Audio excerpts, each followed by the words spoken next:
Friends, இனி நம்ம பார்க்க போகிற ரெசிபி என்னன்னு பார்த்தீங்கன்னா காரைக்குடி ஸ்பெஷல் மிளகு குழம்பு தான். ரொம்ப ஈஸியாக சிம்பிளாக செஞ்சிடலாம். எதையுமே அறிய வேண்டியதில்லை. வெங்காயம் தக்காளி எதுவுமே தேவையில்லை. குயிக்காக செஞ்சிடலாம். இதை சூடான சாதத்தில் இந்த குழம்பை ஊற்றி சாப்பிடும்போது அல்டிமேட்டாக இருக்கும். ஃப்ரெண்ட்ஸ், இன்றைக்கி நம்ம காரைக்குடி மிளகு குழம்பு தான் ட்ரை பண்ண போகிறோம். இதுக்கு வெங்காயம் தக்காளி எதுவுமே தேவையில்லை. ரொம்ப ஈஸியாக குயிக்காக செஞ்சிடலாம். அதுக்கு ஒரு பேன் எடுத்துக்கலாம். இதுக்கு நல்லெண்ணெய் தான் யூஸ் பண்ணணும். ஒரு ஸ்பூன் நல்லெண்ணெய் ஊற்றிக்கலாம். 2 ஸ்பூன் மிளகு போட்டுக்கலாம். 1 டேபிள் ஸ்பூன் கசகசா போட்டுக்கலாம். முந்திரி ஒரு 10லேருந்து 15 முந்திரி போட்டுக்கலாம். ஒரு அரை ஸ்பூன் சோம்பு போட்டுக்கலாம்.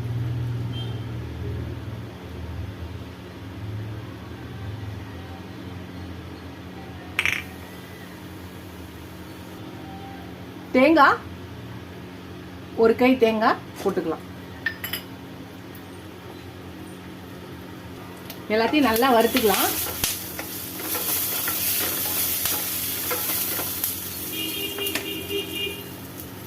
இப்போ இதில் எக்ஸ்ட்ரா ஒன்று போட போகிறோம். அதுதான் மோர் மிளகா.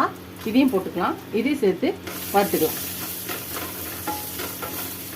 அதுதான் இது ஆறினோன்னு மிக்சி ஜாரில் போட்டு இதை நல்லா அரைச்சி எடுத்துகிட்டு வந்துடலாம். பேஸ்ட்டாக தண்ணி ஊற்றி அரைச்சி எடுத்துகிட்டு வந்துடலாம். நல்லா பேஸ்ட்டாக அரைச்சிட்டு வந்தாச்சு. இது ஒரு பக்கம் இருக்கட்டும். மறுபடியும் ஒரு பேன் எடுத்துக்கலாம். இப்போ மறுபடியும் நல்லெண்ணெய் ஊற்றிக்கிறேன். நல்லெண்ணெய் ஊற்றியாச்சு. இப்போ ஒரு அரை ஸ்பூன் சோம்பு, ஒரு பட்டை, 2 லவங்கம். அரை ஸ்பூன் சோம்பு, 2 லவங்கம், ஒரு பட்டை துண்டு. இப்போ நம்ம அரைச்சி வச்சிருக்க இந்த பேஸ்ட்டை இதில் ஊற்றிடலாம். ரொம்ப ஈஸி தான். வெங்காயம் தக்காளி எதுவுமே தேவையில்லை. குயிக்காக செஞ்சிடக்கூடியது. இது நல்லா கலக்கிட்டு இப்போ இந்த மிக்சி ஜாரை கழுவி கொஞ்சமாக தண்ணி ஊற்றிக்கலாம். ஏன்னா இதில் நம்ம முந்திரி கசகசா தேங்காய் எல்லாம் போட்டிருக்கோம். ஸோ அதனால சீக்கிரமாக இதாகிடும்.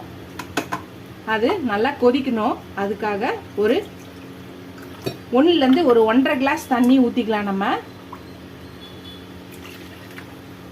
இதை நல்லா கலக்கிக்கலாம்.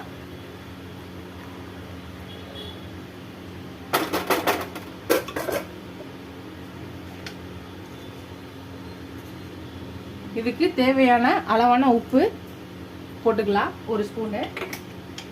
இப்போ இது திருப்பியும் நல்லா கலக்கிட்டு இது நல்லா கொதிச்சு எண்ணெய் பிரிஞ்சு வரணும்.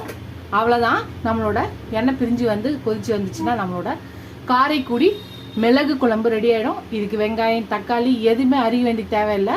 வெறும் இருக்கிறத வறுத்து அரைச்சி நம்ம திருப்பி தாளிக்க வேண்டியதான். இது கொதிக்கட்டும். ஃப்ரெண்ட்ஸ், அவ்வளோதான். நல்லா எண்ணெய் பிரிஞ்சு வச்சு பாருங்கள். இந்த ஸ்டேஜில் கொஞ்சோண்டு இறக்க போகிறதுக்கு முன்னாடி ஒரு நல்லெண்ணெய் கொஞ்சோண்டு ஊற்றிட்டு இதை நம்ம இறக்கிட வேண்டியதான். ஒரு கலக்கிட்டு இதை நம்ம இறக்கி வச்சிடலாம்.